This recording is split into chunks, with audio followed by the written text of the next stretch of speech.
మనం ధ్యానం చేసుకుందాం. 4వ మాట మత్తయి సువార్త 27వ అధ్యాయం 46వ వచనాన్ని చదువుకున్నాం. మత్తయి సువార్త 27వ అధ్యాయం 46వ వచనాన్ని 4వ మాటగా, ఇంచుమించు 3 గంటలప్పుడు యేసు ఏలీ ఏలీ లామా సబాక్తాని అని బిగ్గరగా కేకవేసింది.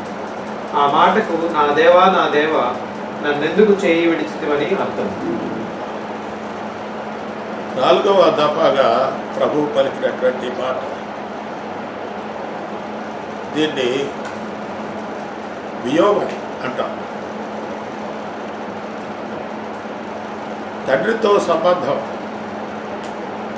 తండ్రితో సహవాసం, తండ్రితో ఉన్న సామీప్యత ఒక్కసారిగా తెగిపోయింది. ప్రభు గొప్ప ఆక్రందన ఆ శిలువలో చేస్తున్నాడు.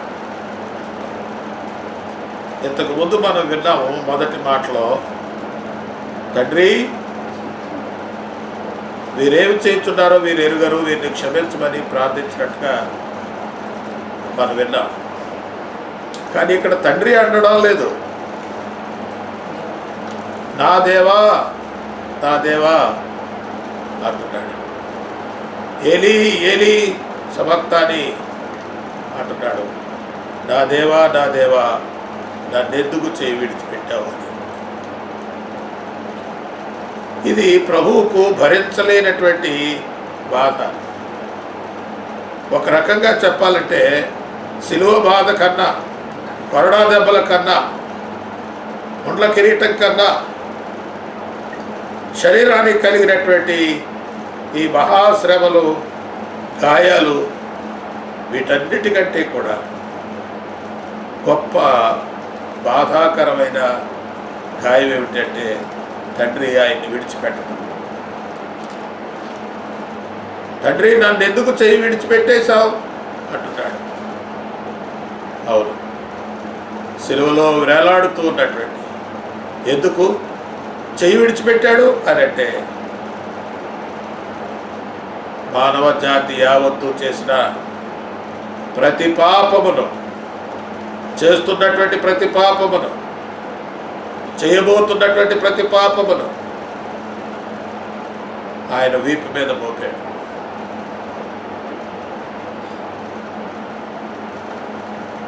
కొరింథీయులకు రాసిన 2వ పత్రికలో 5వ అధ్యాయము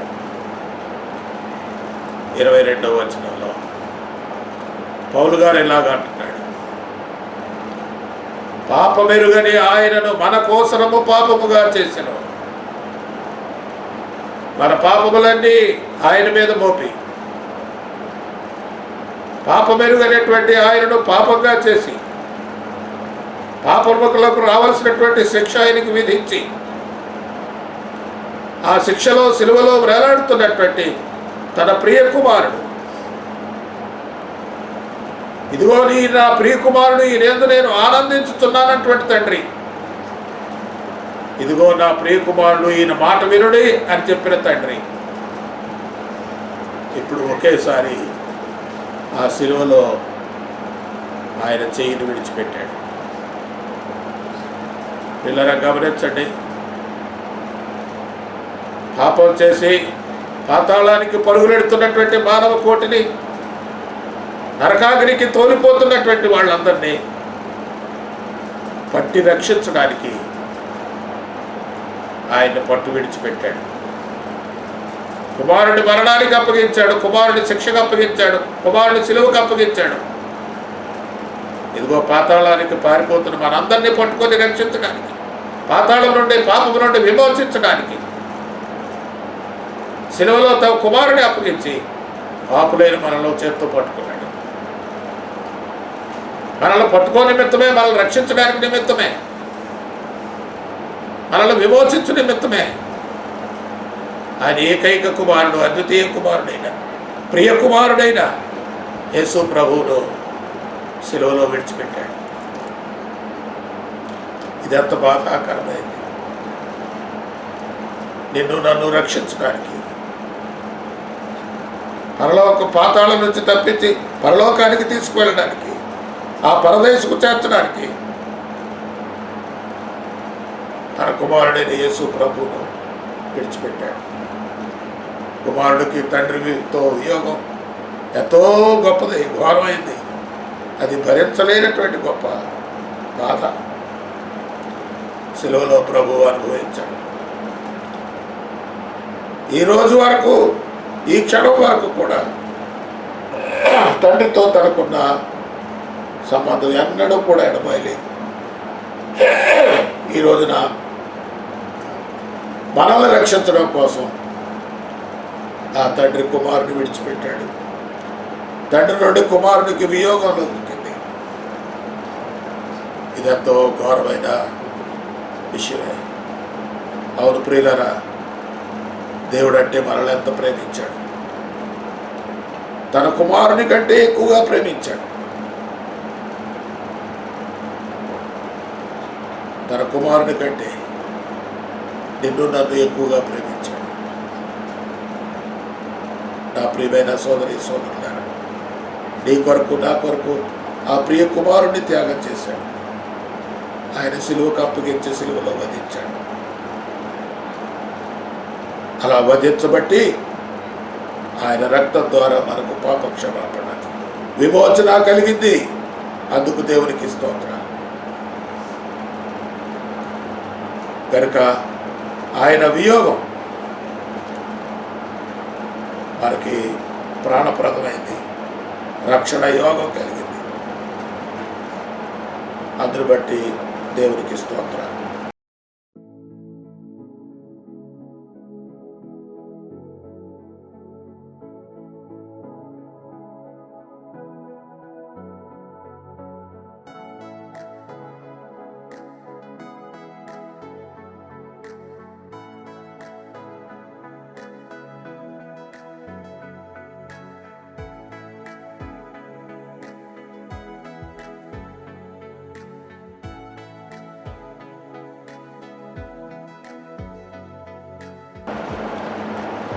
ఐదవ మాటకు వెళ్దాం.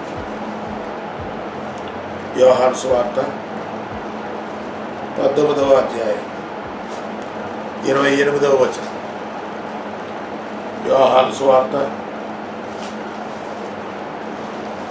19వ అధ్యాయం 28వ వచనం.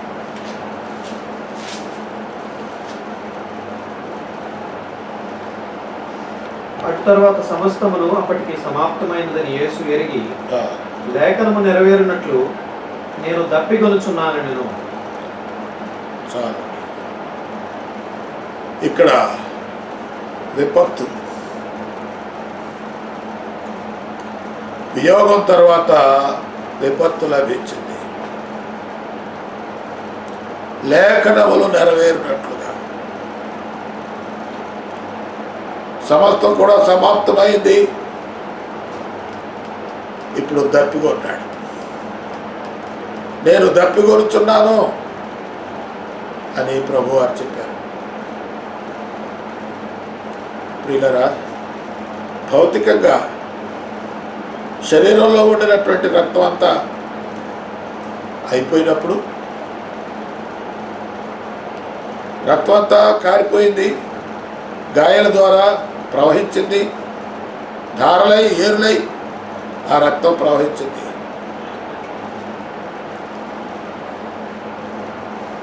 ఇప్పుడు దాహం కొట్టున్నాడు. రక్తం శరీరంలో నుంచి కోల్పోయే కొద్దీ దాహం వస్తుంది. భౌతికంగా ఆ దాహం కొన్నాడు. అది సహజమైనటువంటి దాహం, భౌతిక సంబంధమైనటువంటి దాహం. ఒక మాట ఆలోచన చేద్దాం. సప్త సముద్రాలను నిర్మించినటువంటి సృష్టికర్త ప్రపంచం అంతట్లో కూడా వాగులు వాకలు, నదీ ప్రవాహాలు, కొండ చలిమలు, ఇవన్నీ కూడా ఏర్పాటు చేసినటువంటి దేవుడు. దప్పికొని వారలారా నా యొద్దకు రండి, రోకలు లేకనే ఆహారమును పాలను కొరుడి అని చెప్పినటువంటి వాడు. ఈ రోజున సిలువలో దప్పికొంటున్నాడు.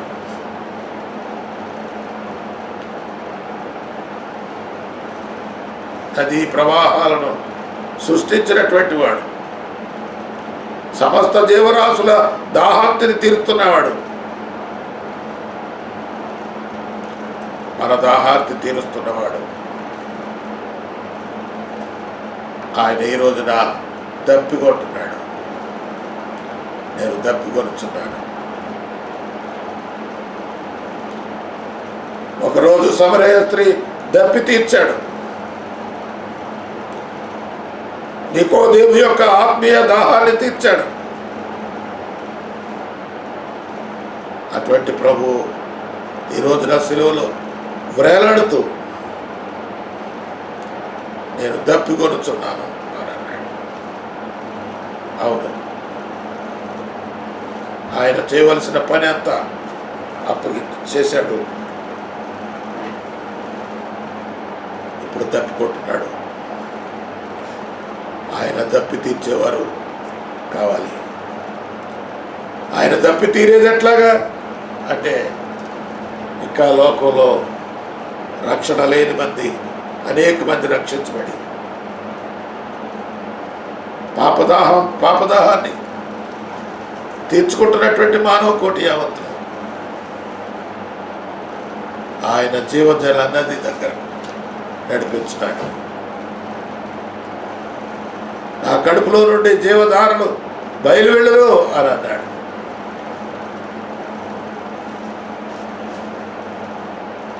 దేవుని యందు విశ్వాసం ఉంచిన వారు, వారి హృదయాల్లో నుండి జీవధారలు బయటకు వెళ్తాయట, జీవ నదులు ప్రవహిస్తాయని చెప్తున్నాడు. ప్రియమైన దేవుని బిడ్డలారా, ఆయన దప్పికొన్నాడు, మన దాహం తీరుస్తున్నాడు. అనేక మంది ఆధ్యాత్మిక దాహాన్ని తీరుస్తున్నాడు. ఆయన జీవజలముల ఊట, ఇశ్రాయేలు జీవజలముల ఊట అయిన దేవుణ్ణి విడిచిపెట్టారు. నీళ్లు నిలవనటువంటి తొట్లను తొలిపించుకున్నారు. ఆ జీవజలపు ఊట మన ప్రభువే. జీవజలపు ఊట అయినటువంటి ప్రభుకే దాహమా అంటే, లోకంలో రక్షణ లేకుండా ఆధ్యాత్మిక దాహంతో, దాహం తీరక, జీవనది దొరకక తల్లడిల్లుతూ తప్పిస్తున్నటువంటి మానవ కోటి అందరూ కూడా రక్షించబడాలనేటువంటి ఆత్మీయ దాహం ఆ ప్రభువుది.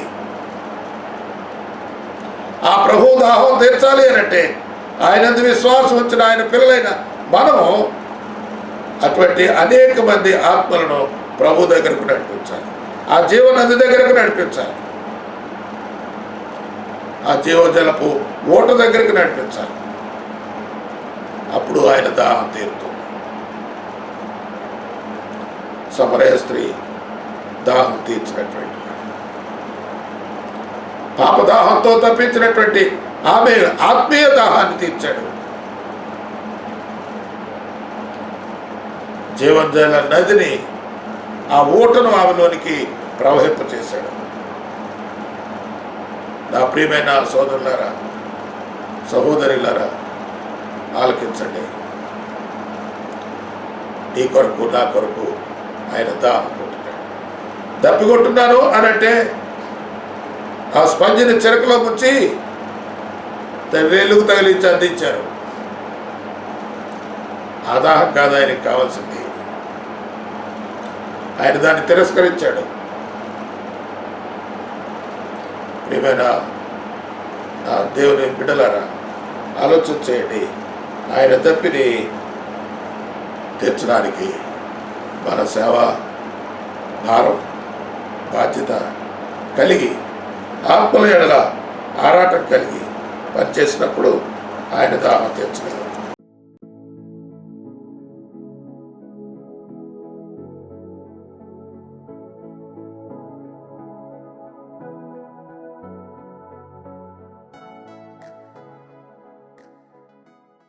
యేసు ఆ చెరక పుచ్చుకొని సమాప్తమైనదని చెప్పి తల వంచి ఆత్మను అప్పగించాడు.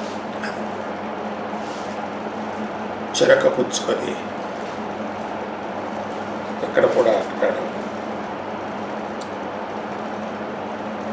ఆత్మను తల వచ్చి అప్పగించుకున్నాడు. తను తాను అప్పగించుకున్నాడు. ముందు ఆత్మను అప్పగించాడు, ఇప్పుడు తను తాను అప్పగించుకున్నాడు. శిరస్సు వచ్చాడు,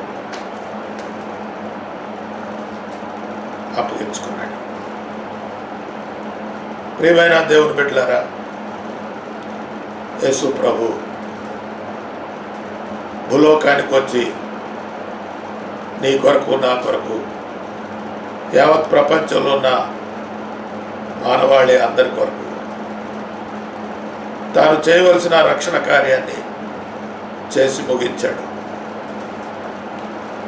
ఇక మానవుల యొక్క బాధ్యత ఏమిటి అంటే ఆ రక్షణ పొందుకోవడమే, ఆ ప్రభువుని నమ్ముకోవడమే, ఆ ప్రభువుకు తమను తాము అప్పగించుకోవడమే.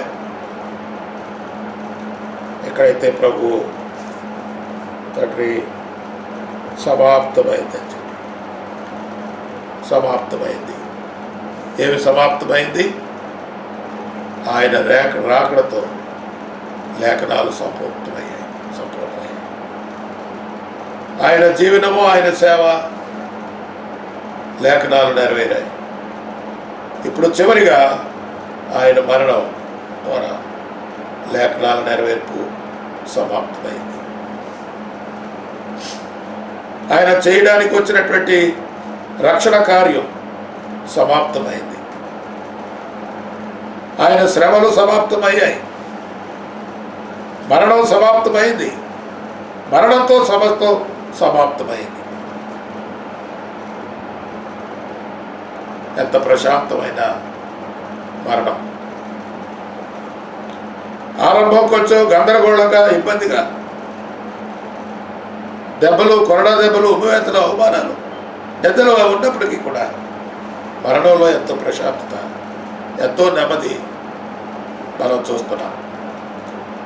తండ్రికి అప్పగించుకునే జీవితాన్ని. చాలామంది ఎంతో నిర్మలమైనటువంటి ఆశీర్వాదకరమైన మరణం ద్వారా ప్రభు దగ్గరికి వెళ్ళారు. వారి ఆత్మల్ని ప్రభువుకు అప్పగించుకున్నారు. నేను ఎరిగినటువంటి కొందరు భక్తులు వాళ్ళ జీవితాల్లో వాళ్ళ మరణాలు ఎంత ప్రశాంతత, అవి విన్న వాళ్ళు కూడా ఆదరించేటట్టుగా వాళ్ళు మరణించారు. ఈ మధ్యనే నా స్నేహితుడు ఒక ఆయన ఒక వివాహానికి రావాలి విజయవాడ. ఆయన హైదరాబాద్లో వివాహం కొరకు బయలుదేరాడు. కొత్త దూరం వచ్చి బస్సు ఎక్కే సమయంలో కొంచెం ఇబ్బంది కలిగింది. తూలిపోతుంటే పక్కన వాడు పట్టుకున్నాడు. భార్యకు ఫోన్ చేశారు. భార్య వచ్చింది. హాస్పిటల్కి తరలిస్తుండగా ఆ మెట్ల దగ్గరే ప్రాణం విడిచాడు. వాళ్ళు రాకముందు ఒక మెసేజ్ పెట్టాడు. ఏ పెళ్ళికైతే వెళ్ళాలో ఆ పెళ్ళి పెళ్లి కుమార్తె తండ్రికి మెసేజ్ పెట్టాడు. బ్రదర్, ప్రభు నన్ను పిలుస్తున్నాడు, నేను ప్రభు దగ్గరికి వెళ్తున్నాను. ఐ వాంట్ మీట్ గాడ్ అని చెప్పి SMS ప్రభు దగ్గరికి వెళ్ళాడు. ఎంత ప్రశాంతత, ఎంత గొప్ప విశ్వాసం, నిరీక్షణ. ప్రభు పిలుస్తున్నాడు, ప్రభు దగ్గరికి వెళ్తున్నాను అని తలవాల్చి చనిపోయాడు. ఇలాంటి మరణం ఎంతమందికి కావాలి?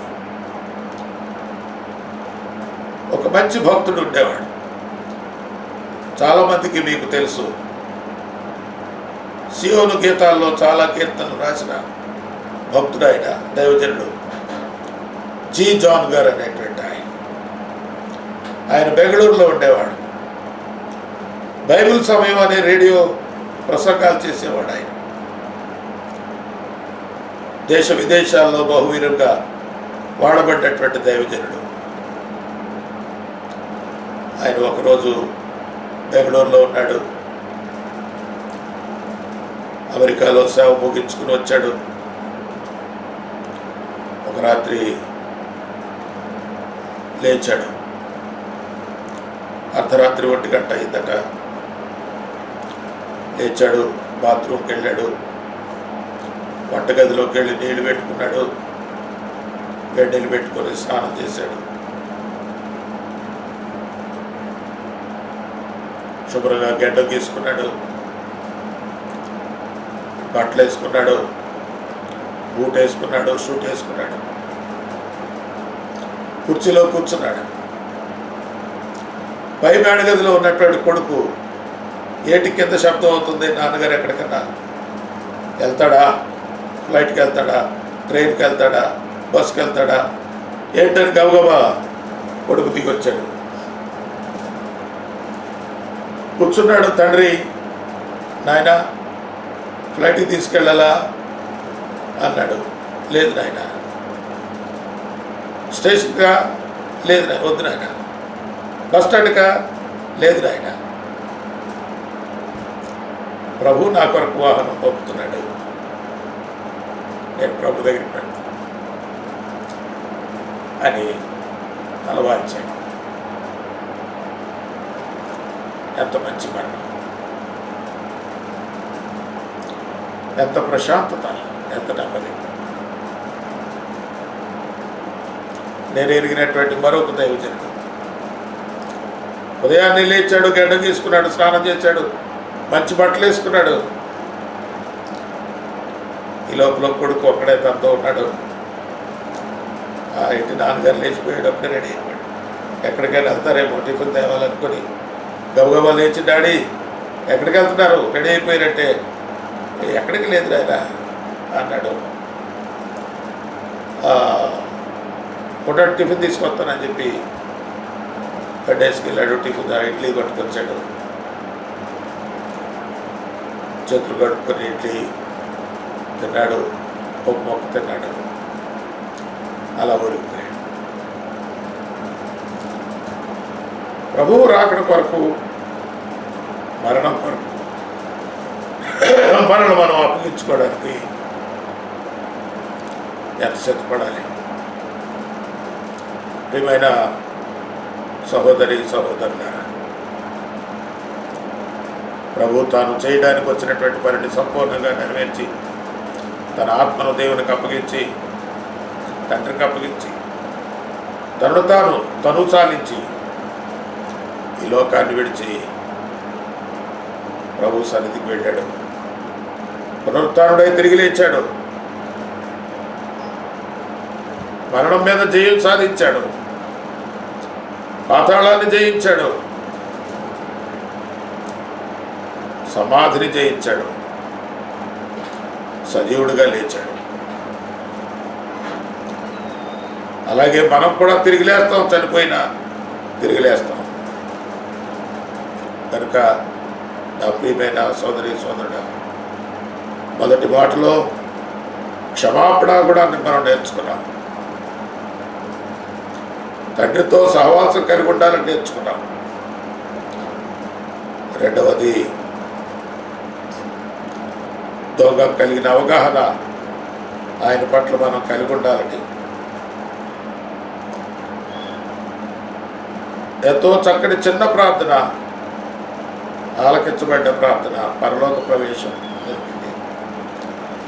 కుటుంబ సంబంధాల గురించి 3వ మాట మనకు బోధించింది. ఆయన వెంబడించే శిష్యులు ఎంత ప్రేమించారో, తను ప్రేమించిన శిష్యుడికి ఎటువంటి బాధ్యత, ఆధిక్యత దేవుడిచ్చాడో మనం చూసాం. తండ్రితో ఒక్కసారిగా ఆయన పొందినటువంటి వియోగాన్ని 4వ మాటగా చూచాం. 5వ మాటగా ఆయన దప్పుకున్నాడు. 6వ మాటగా ఆయన ఆత్మను అప్పగించుకున్నాడు. 7వ మాటగా ఆయన తలవాల్చి తను తాను అప్పగించుకున్నాడు. ఈ మాటలు మనం జ్ఞాపకం చేసుకుంటూ, తలపోసుకుంటూ, ధ్యానం చేసుకుంటూ మన జీవితాలకు ఎంతవరకు ప్రయోజనకరంగా ఆశీర్వాదకరంగా ఉన్నాయో ఆలోచన చేసుకుందాం. ప్రభు ఈ మాటలు మన కొరకు దీవించును గాక. ఆమేన్. చిన్న ప్రార్థన. తండ్రి, మీకు వందనాలు చెల్లిస్తున్నాము. ఈరోజు ఈ వీడియో కాన్ఫరెన్స్ నిర్వహించడానికి ప్రభు చూపించారు. దీని కొరకు ప్రయాసపడి అరేంజ్ చేసిన బిడ్డలు దీవించండి. ప్రభు చూపించండి. ఎవరెవరైతే మాటలు విన్నారో వారందరినీ కనికరించండి. యేసు నామములో అడుగుతున్నాం తండ్రి. ఆమేన్. అందరికీ వందనాలు.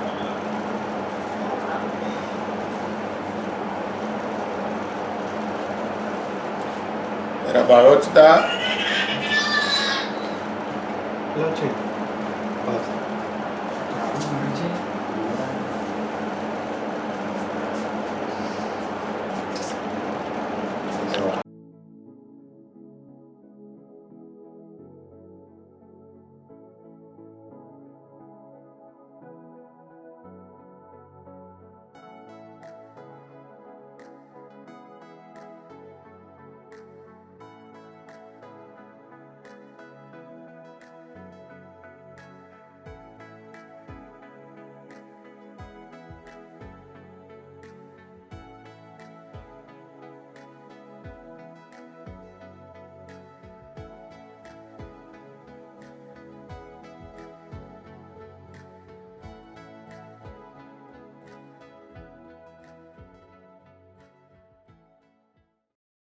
తర్వాత 6వ మాట కూడా చూద్దాం.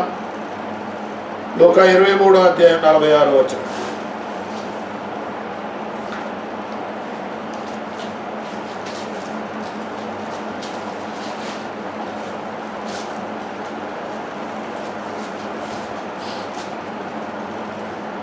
అప్పుడు యేసు గొప్ప శబ్దముతో కేక వేసి, తండ్రి, నీ చేతికి నా ఆత్మను అప్పగించుకొనుచున్నానని ఆయన ఎలాగూ చెప్పి ప్రాణము విడిచెను. చూడండి,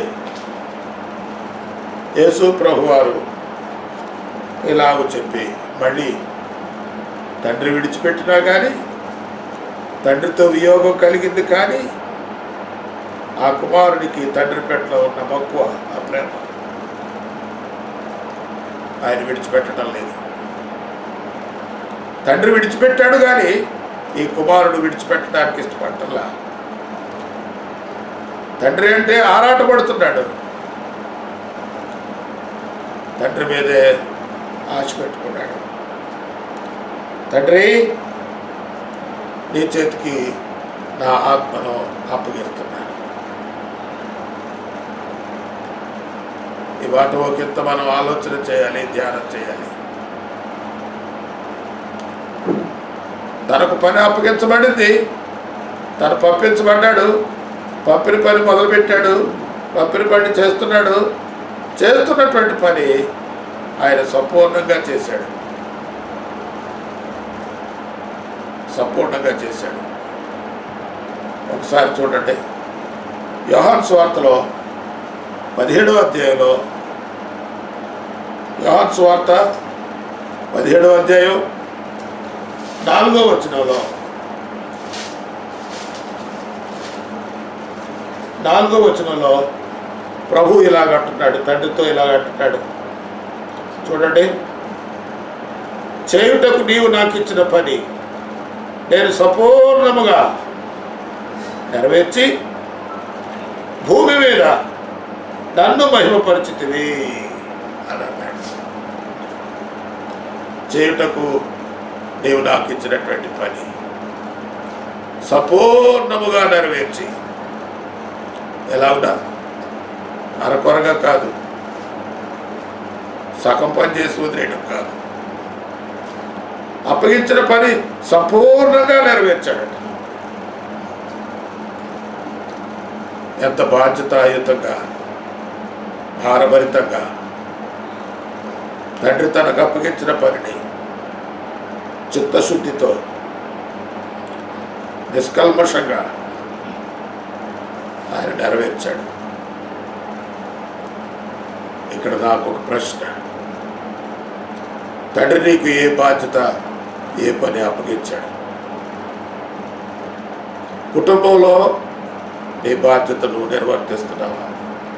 ఒక తల్లిగా, ఒక తండ్రిగా, ఒక అన్నగా, ఒక తమ్ముడుగా, ఒక చెల్లిగా కుటుంబంలో నీకున్న బాధ్యత నమ్మకంగా నెరవేరుస్తున్నావా? సంఘంలో దేవుడు నీకు ఇచ్చినటువంటి బాధ్యత పెద్దలకు, పరిచారకులకు మాత్రమే కాదు, కానీ విశ్వాసులైన వారందరూ, ప్రతి ఒక్కరూ పని కలిగి, బాధ్యత కలిగి ఉండాలి. నీకు అప్పగించబడినటువంటి బాధ్యత నువ్వు ఎంతవరకు నెరవేర్చావు?